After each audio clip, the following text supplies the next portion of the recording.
아이스크림값 담합이 또 적발됐습니다. 지난 2007년에 이어 두 번째인데요. 공정위는 먹거리 분야 담합에 역대 최대 수준인 1,300억 원이 넘는 과징금을 부과했습니다. 천재상 기자입니다.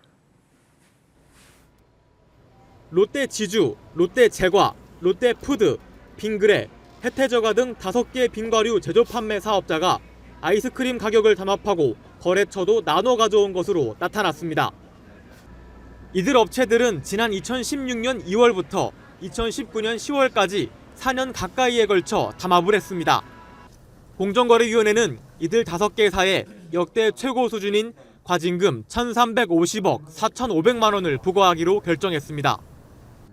빙그레와 롯데푸드는 조사 협조를 제대로 하지 않고 법 위반 전략까지 있는 점을 고려해 검찰에 고발하기로 했습니다.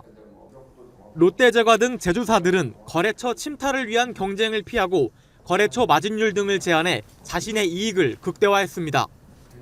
서로의 소매점 거래처를 빼앗지 않고 거래처에 돌아가는 납품 단가 지원율과 빙과 가격에 대한 편의점 마진율을 제한하기로 합의했습니다. 그 결과 경쟁의 지표로 볼 수 있는 거래처 침탈 개수는 719개에서 29개로 급감했습니다. 거래처 납품 가격 지원율은 최대 80%, 편의점 마진율은 45% 이하로 고정됐습니다. 아이스크림 가격을 직접 올리기도 했습니다. 대형마트와 기업형 슈퍼마켓을 대상으로 2019년 8월 모든 빙과 가격을 최대 20% 일괄 인상했습니다. 편의점의 경우 2019년 1월 콘류 제품과 샌드류 제품의 판매가를 1,500원에서 1,800원으로 올렸습니다. 한 개의 제조사와 공급 계약을 맺고 제품을 판매하는 일반 슈퍼마켓 등에는 아이스크림 가격을 할인 없이 고정하기도 했습니다.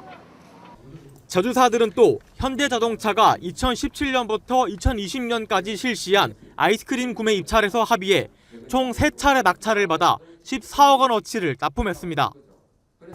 이번 조치는 아이스크림 시장 점유율 85% 상당을 차지하는 사업자들 간에 약 4년 가까이 걸쳐 은밀하게 자행된 담합을 적발 제재한 것으로서 앞서 공정위는 지난 2007년에도 빙그레, 롯데제과, 롯데삼강, 혜태제과 등 4개사가 빙과 가격을 담합한 사실을 적발하고 총 45억 100만 원의 과징금을 부과한 바 있습니다.